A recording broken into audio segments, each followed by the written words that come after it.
Welcome to this panel discussion as part of Hot Docs' screening of Don't Come Searching. My name is David Goldbloom, and I'm delighted to be hosting the panel today and hopefully participating as well. I'm a psychiatrist at the Center for Addiction and Mental Health in Toronto and a professor of psychiatry at the University of Toronto. And I want to introduce the people who are part of this panel discussion today. Firstly, the filmmaker, Andrew Moir, whose film we've all enjoyed, as well as the producer, Michelle Serieux, who's joining us. And last but definitely not least, my colleague, Dionne Sinclair. And Dionne is the Vice President of Clinical Operations and the Chief Nursing Executive at the Center for Addiction and Mental Health, and somebody for whom this film also has a lot of personal resonance. So I'm delighted that the four of us can be together, and I thought I would just kick things off with you, Andrew, to ask you, first of all, why you made this film and how the story came to you, and in particular, how you got to meet Delroy and Sophia. Sure. So how about I begin by explaining how I know them. So I grew up on a farm near London, Ontario, by a town called Lucan. And Delroy was employed by my uncle on my uncle's farm in a nearby town called Mount Bridges. And he had worked for my uncle ever since I was a kid. So I had known Delroy for many, many, many years before I started filming this film. I was telling people yesterday that I actually made a lot of movies when I was a teenager on my uncle's farm with my cousins. So Delroy would have seen like me wearing like a police uniform when I was 13, like chasing after my cousins with a video camera. So he was something that he just like knew that this was something that I was really interested in ever since I was a kid. Anyway, I moved to Toronto for school and stuff like that. But after school, I decided that I really wanted to try making a film about my uncle's farm, more of a portrait of the farm. Featuring like my cousins and also the workers who worked on my uncle's farm. There was a small team of migrant workers from Jamaica and Mexico who worked there. But that film wasn't really working out and the way I wanted it to. But what was really working was filming with Delroy, because he really loved being on camera and he really enjoyed just like talking to me and reconnecting with me. And so we were talking about shifting the film to be about him and his family when he learned he had cancer. And so once he had got that diagnosis, we weren't really quite sure how serious it was, but he was still really interested in the film. And one thing he really was interested in doing was after he got this diagnosis, he was sort of motivated to propose to his longtime partner, Sophia. And so that just seemed like such an amazing story. And so I really was like, Delroy, I would love to film this. Like, can we find a way to film this story? And he was like, yeah. And he was so into the idea. But then his illness progressed quite quickly. And so it became a part of the story as well. And became like the focus of the story in the end. So that is my connection to the family. And I had made a film that had dealt with a father passing away just like a year prior to starting this one. And it was a subject that I was really interested in exploring further, how people deal with loss. And so I felt really compelled to try and go for this when his condition worsened, and the family was all really really up for it, and we became really close over the shoot. So this is really a reflection of the power of documentary, where there is no storyboard laid out well in advance, and you're on a shared journey with the Mhm. people who are the subjects of your documentary. It's amazing to think about the fact that this was a work in progress, in fact, before Delroy got his diagnosis. But maybe you and Michelle can talk about the process of filming primarily in Jamaica, where you are there at very close range to profoundly personal moments in people's lives. I wonder if the two of you can talk about that experience. Well, how about I start? The process for shooting with them was very much like a day by day thing where every day was a new day, and I really wanted to make sure that they were okay with what was happening. But you don't really, it's hard to like project what's going to happen in the future when every day is changing and like everything is new and his conditions worsening every day very quickly. And so the process was just first of all like really based around our relationship with each other, and forming a really deep sense of trust between us. And they trusted me and trusted me that I would take really good care of their story. And so at that point, I just asked them every day, even like every moment, like, are you okay with me filming this? A lot of I spent a lot more time just with them than I was actually like filming them with my camera. And so when it felt like it was appropriate for the film, then I would ask if I could film it. And if they said yes, I would. Usually they did. And there were also moments when they encouraged me to film, like they would want me to be there for certain things, and then I would film, or I wouldn't if I didn't feel comfortable. So it really just was like constant communication, but it was really based on just trust between the three of us. And after that, once I had the footage and I was editing it, I also went back to Jamaica 3 times and showed Sophia the film to make sure she was okay with things. And if she wasn't, then I would come back and take them out and figure out how I would like rework the story with those scenes no longer there. Michelle wasn't involved in the project until after I'd finished shooting. But she helped me like form the story in the edit, and she was a really good sounding board as I figured out these sorts of questions around what is pushing the boundaries a bit too far and what isn't. Right. Michelle, do you want to comment on this?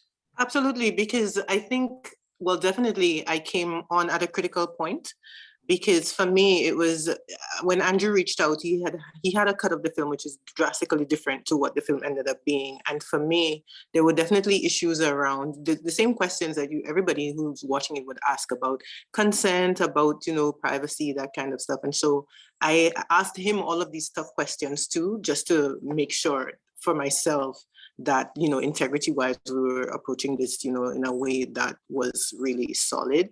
And we went through all the footage. We went through so many iterations of the film, just also making sure to treat Delroy's death with some dignity, with privacy, with,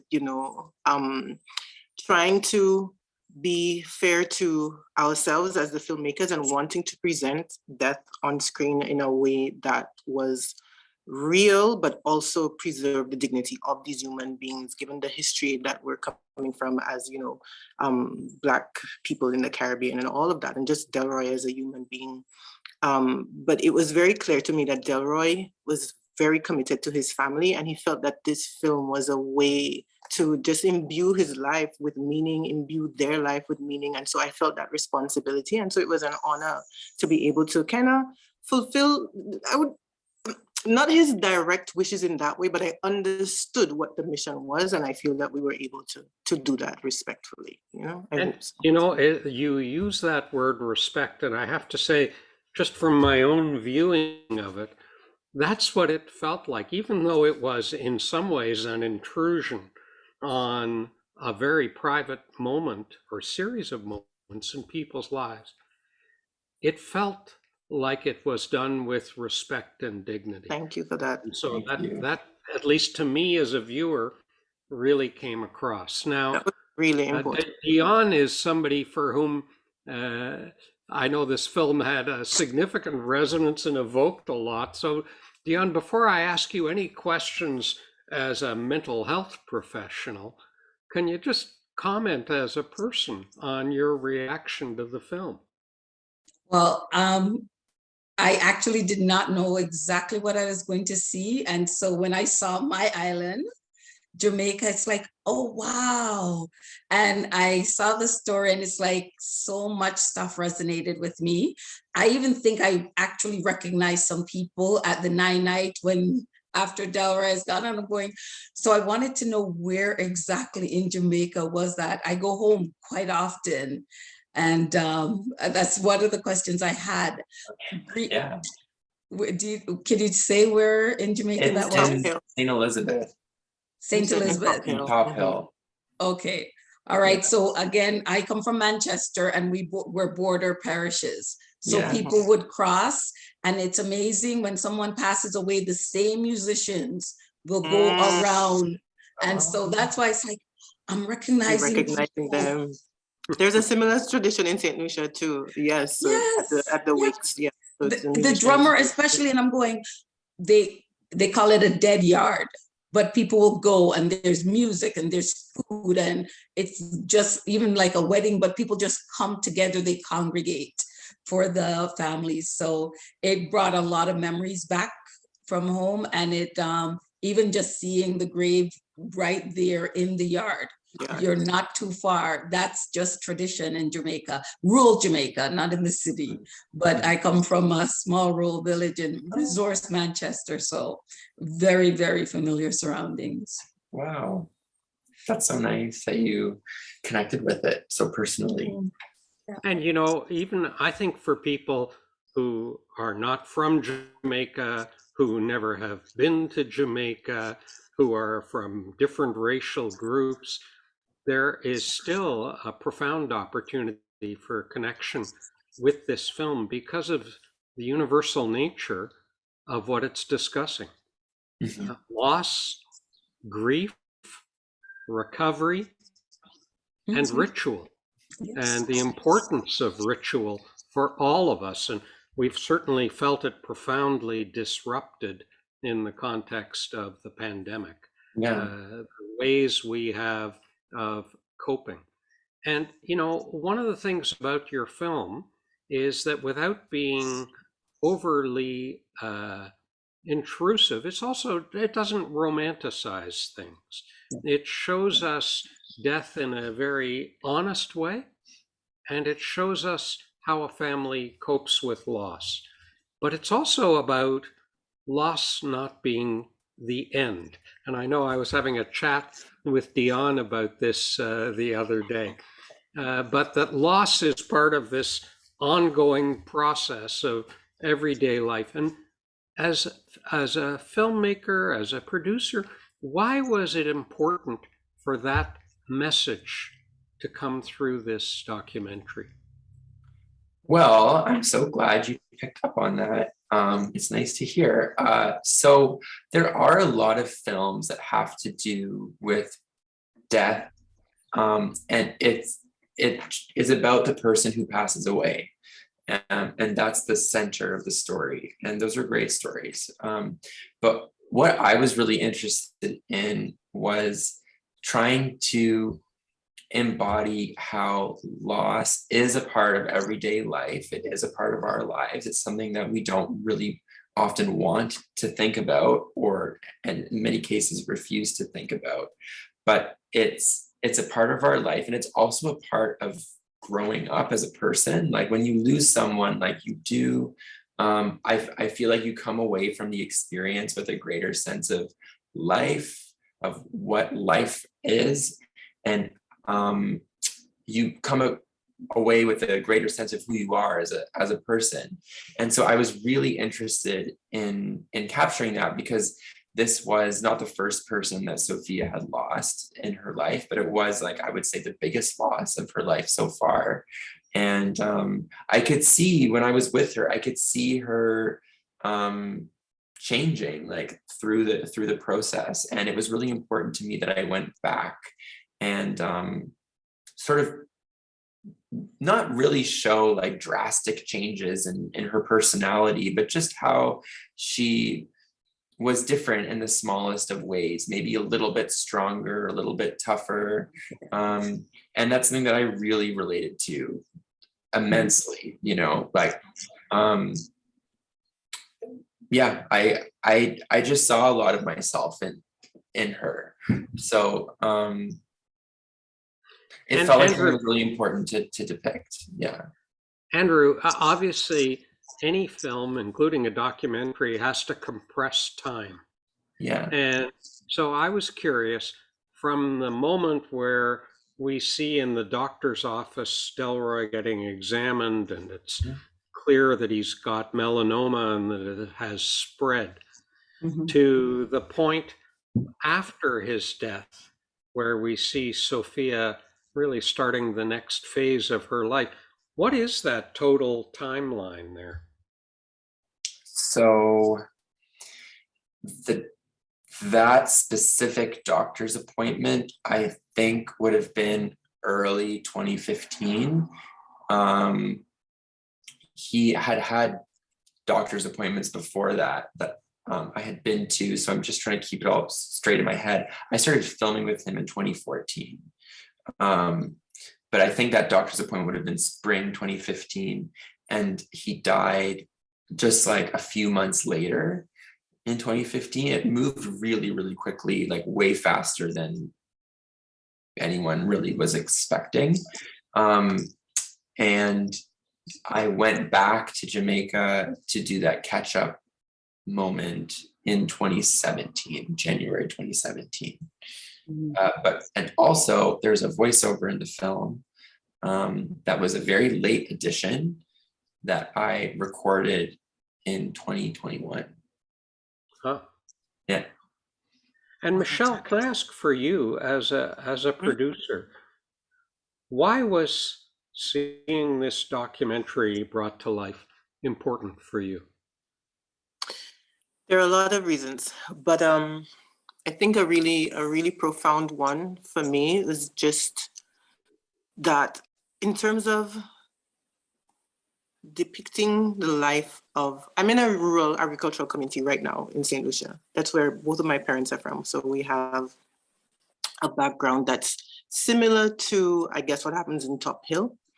And it felt to me, seeing Sophia and Delroy's life, that it was very, very necessary to tell their story, because number one, Delroy, it was important for Delroy to provide for his family and to have the story made about his life. But Sophia, as well as that Black indigenous woman, she's East Indian and of East Indian descent as well, that rural woman who's in this situation where she's kind of in a traditional role.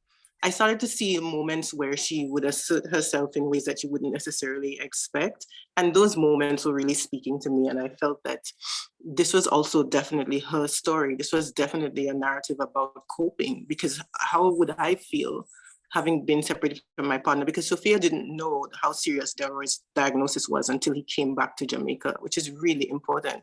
And so in just looking at even lots of footage that hadn't made it in the original cut, just looking at things that would have stayed on the cutting room floor, I really started to see her narrative focus and come into focus, and her character come into focus. And so I just felt that as a Black woman from the global South, as a woman with rural roots, because it's not fair for me to say that I'm from rural St. Lucia. I grew up in the city, but my parents are from here, and I would spend lots of time here as a child, and it's where I've chosen to have my little creative hideaway. So it's very familiar to me.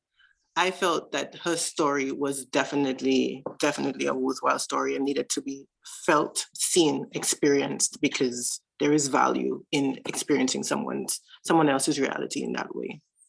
Absolutely. Now, Dionne, one of the things you said to me the other day that you really connected with was this idea that loss is not an ending. And you sort of spoke to me about how that really reflected your culture that you grew up with. I wonder if you can expand a little on that. Yep. Well, growing up in church, oh, can you hear me? Yes. Growing up in church, loss isn't an ending because you're always saying you're going to see them again until we meet again. Or when somebody passes, it's like, you're over the grave and you're saying, make sure you say hi to Uncle so-and-so and make sure you tell so-and-so I love them, or go take care of so-and-so if it was someone younger that died. So you're going through the grieving process, but I was raised in church, so your hopes are that, yes, we're all going to heaven and we're all going to meet again. So I saw a little bit of that as well, especially from the daughter, Brianna, and mom was saying, no, he's gone and we just have to move on, but we'll meet again. They'll meet again. So it's just something I know from growing up, and most island people, they've got that church background, Christian background, and it is not the end. You're going to all meet one day again. So it's great that you met. I just want to add one thing. Like the title of the film actually really, I think, connects with what you're saying, Dionne, because the title of the film came together very last minute. And I was really struggling with the title for a long time. And when we were incorporating the voiceover into the film that we had just recorded in 2021, I was listening to some of the footage, watching some of the footage that hadn't made it into the film. And I was watching footage from the 9 Nights when they were drumming in the yard. And I noticed that the translator who had translated the footage had translated this track that had been silenced for a really, really long time. And I'd forgotten what it was. So I unmuted that track of like transcribed dialogue, and she had transcribed all the lyrics of the songs that they were singing. And the song that I really liked was called "If You Miss Me, Don't Come Searching." And it's about it's a song sung by someone who has passed away, and they are telling their loved one to not look for them anymore in the real world and just come to the church if they want to connect with them. And that title just like totally resonated with what I felt like Sophia was trying to pass on to her daughter Brianna. Like, you have to sort of stop missing your dad in real life, because he's gone in like the real material world, but you have to look for him somewhere else. I want to jump in and say something, because whilst you were speaking, I was just remembering one of the moments that resonated with me and continues to resonate with me was in the final scene where she's putting Brianna to bed, and you see that little breeze come in the window and the curtain ripples a little bit. I always felt like somehow that was Delroy coming through to kiss them goodnight, to say goodnight. And, in our own experience of death, in my personal life, and also just, I think, with people who practice like African retentive traditions here in the Caribbean, there is always that feeling that it's just a veil. There's just a veil between the material world that we're in now and that spirit realm. And I feel that even with the wake, with the 9 Nights being there in the film, that theme was just weaving itself in there in a really beautiful way. And it was something that I felt, that I do feel makes this film unique in its treatment of death.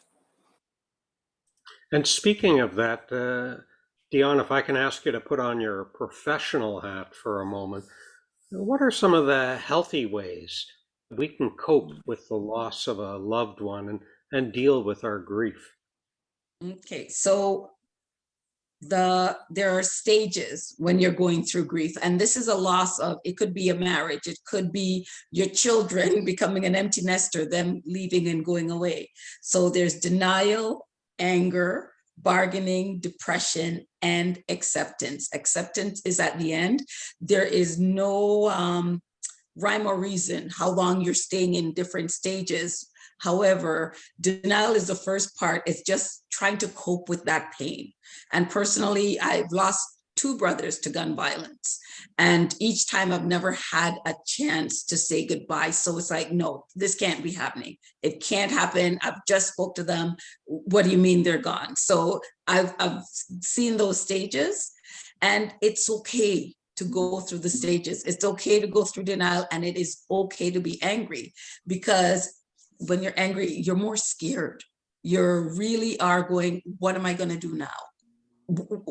I'm left alone, or you're left behind. What's going to happen? So you don't know, and the unknown can make you angry. And what happened definitely made me angry. Bargaining, we all know this. It's like, dear God, please, I know he's got this cancer diagnosis, but you know what? I won't buy any more those lottery tickets if you just heal him.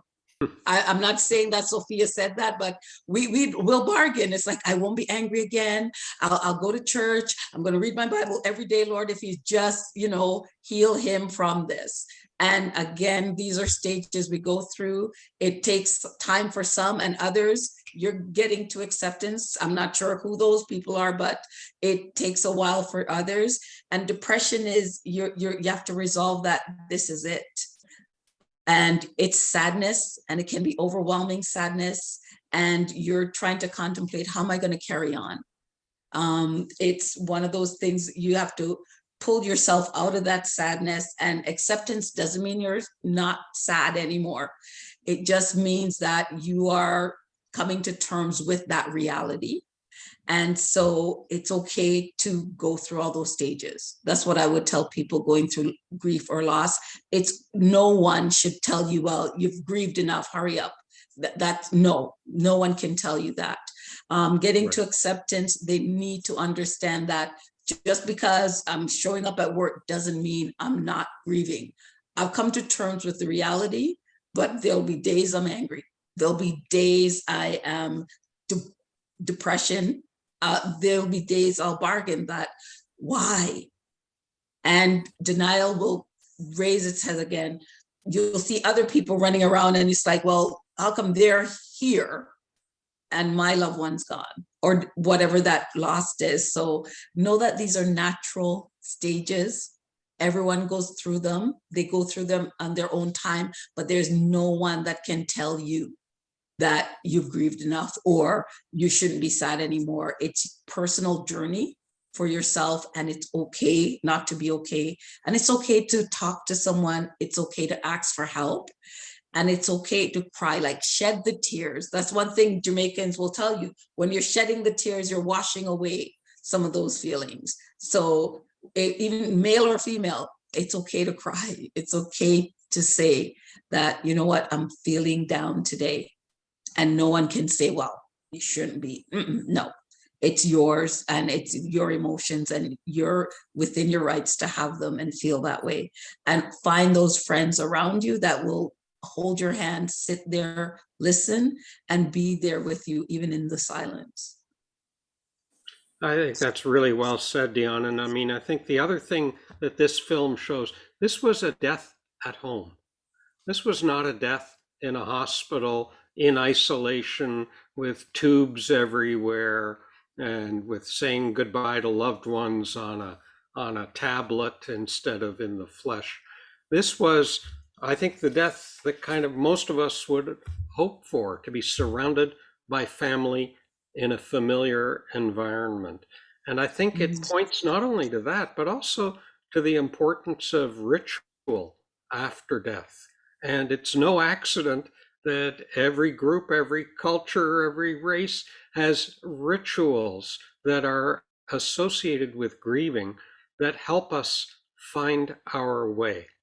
And so, even though you and I work at a mental health organization, we would not want to pathologize or medicalize what is a universal experience of loss and the reality that the vast majority of people find their way through loss. One thing I can say is how Sophia was there with Delroy's body. that happens even in a hospital. It's like, no, we've left the body on the bed because the family's coming. We can't send the body to the morgue until the family come, and they spend their time. No one rushes them through that. Some people want to make sure, because again, you could be in denial. It's no, I need to see them. I need to hold them. I need to touch. I need to say, wake up, whatever they need to do just to confirm. And we do that in North America, but in Jamaica, it's very personal. She stayed with that Delroy's body until she was ready. Okay, it's time now, you can take her. And I just thought of that, and it's like, yeah, and it's that personal time. It's a time to say goodbye. It's a time to reflect. It's a time to just put closure to that phase now of the relationships. I love the wedding scene. I have to tell you that. That was beautiful. I loved him picking out the ring and even looking at the price and how much it's going to cost, but it was so nice. Him even proposing. Very, very beautiful, really meaningful. Tearjerker. Somebody should have put a caution on there, but it's very beautiful. Really loved it. Yeah, thank you. And Andrew, look, there's obviously a mountain of footage that we don't get to see. Mm-hmm. That is part of the editing process, but also, I think, part of the sensitivity process, Mm-hmm. right? In terms of your profound regard for what Sophia and her family and Delroy all went through. But over the course of this journey with this family, what did you see as the biggest challenges Sophia faced in being a caregiver for Delroy? Well, being a caregiver for Delroy, she was really only a caregiver for a very short period of time. It was only like a few months between him coming back to Jamaica for the last time and him passing away. So it was really intense because she was having to take on all these new things every day, and there was no one really to warn her about what was going on because it was all happening so quickly. And I would say that the biggest challenges that she faced were balancing her other responsibilities with her family, along with like having to take on this role as a caregiver. There was just a lot for her to manage. She was already a very busy person. It was a family that had like, challenges when it came to money every once in a while, like, challenges with money. And so she had to figure out how her family was going to survive while at the same time trying to be there for Delroy emotionally and physically. And I would say that was the biggest challenge for her, just trying to be present with Delroy and do him right, while at the same time having to figure out how she's going to look after her kids, like in that moment, but also what they're going to do in the future, like how, because he was the breadwinner of the family, how were they going to put food on the table after he passed away? What do you think helped Sophia to cope? I think having a sense of hope helped her to cope. I was talking with her last week, and I remember asking her, how worried were you about what was going to happen after he died, just like in terms of the future? And she's like, I just had hope that it would work itself out. She just had hope. She's a very hopeful person. The reason why I put the lottery in was because I really felt like her playing the lottery really showed this sense of hope that she had in life that she like was unextinguishable. She just had this hope that it would work out, and it did. It worked out for her. Great. Now I'm curious for both you and Michelle. Given the audiences that are going to be lucky enough to see this documentary, what do you hope that people will walk away from it with? You want to go first, Michelle? Yeah, that question is so it's a beautiful question. And I think what I want people to walk away from the film feeling is just a connection to their own mortality. To think about life and their loved ones and just how fleeting this all is. Especially in this period, you know, we've all been disconnected from our communities, from our families, you know, during COVID over the past 2 years. And I want us to think about what it means to be in community, in family with each other, so that we don't, I guess, take these things for granted. And also to know that even though we have been dealing with loss and we will continue to deal with loss, like through death, it is not the end. It is just a veil. There is a way to, you know, still be in contact with, still be in communion with our loved ones who have gone on before. That hope, that grain of hope, that little Delroy coming in on the night breeze, I think is what I want people to walk away thinking about, that it's not the end. Beautiful. And what about for you, Andrew?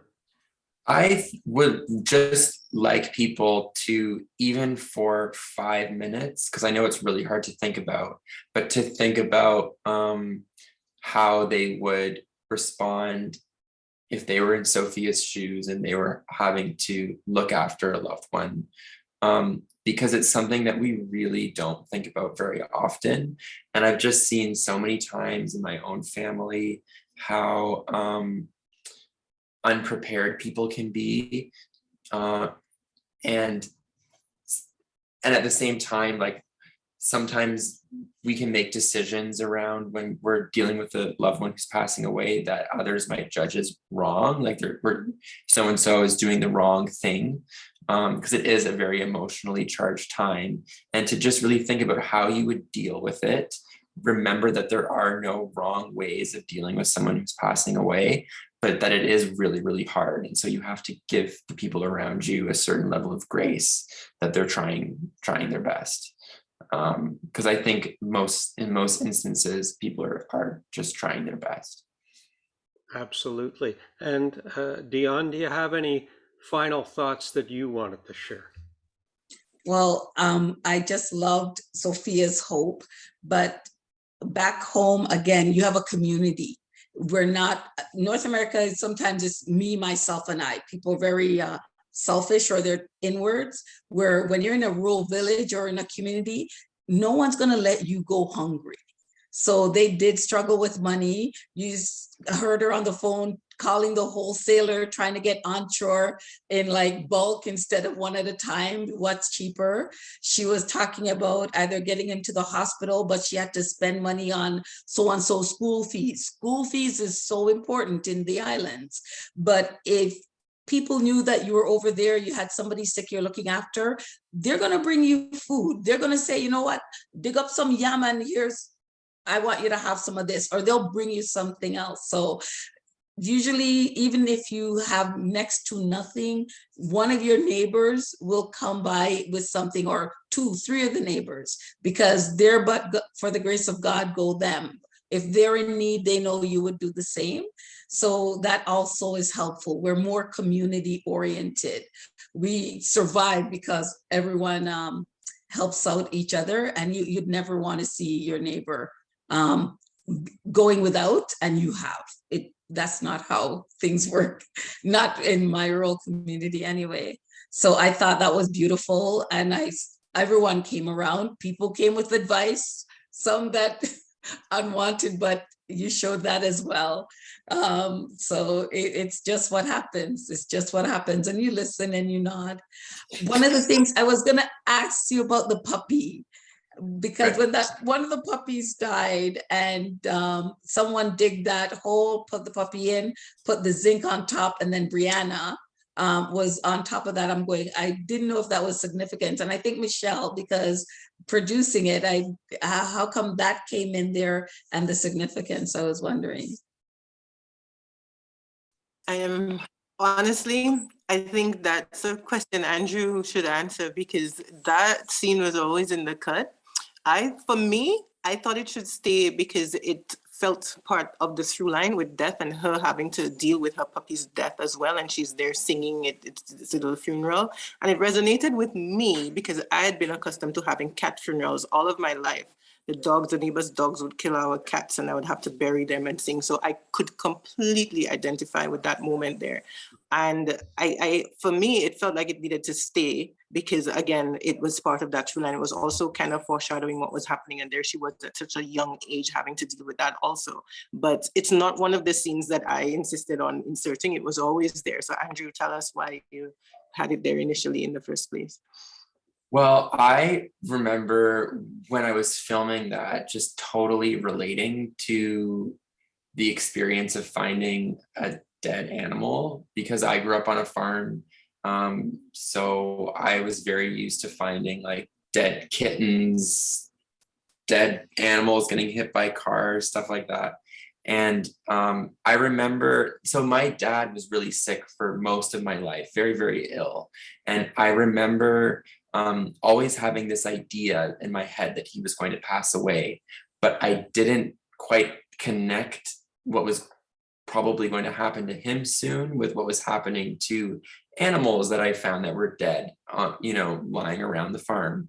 Not that, okay, I'm painting this farm to be a graveyard. It was not a graveyard, but every once in a while there would be like a dead animal. And I just really saw this kind of disconnect happening with Brianna, where she was processing that what had happened to the dog was maybe happening to her dad, and I could really project a lot of feelings onto those moments. It just felt very relatable to me. Like when you live on a farm, when you live in a rural area, your first encounters with death are often with animals, and I guess it depends on the person how much they connect that to like the people in their lives who are going to pass away. It just felt very significant in this person's development. Yeah. But it also speaks to the power of great film to evoke the personal in the viewer, let alone the people who are experiencing what's unfolding on the screen. Mm-hmm. So, this is a wonderful documentary. I want to thank both of you, Andrew and Michelle, for bringing this documentary to the screen in such a thoughtful and sensitive way. I'm very grateful to my colleague Dionne for the perspective, both personal and professional, that she brought to the discussion. And I want to thank everybody who's watching this panel discussion for joining us. And you can follow us on social media at CAMH. And just finally, to remind you that Don't Come Searching is premiering as part of the Hot Ducks Documentary Film Festival this year. And you can find out more information about that at hotdocs.ca. And so with that, I'm going to bring our panel discussion to a close and thank you all for all of this.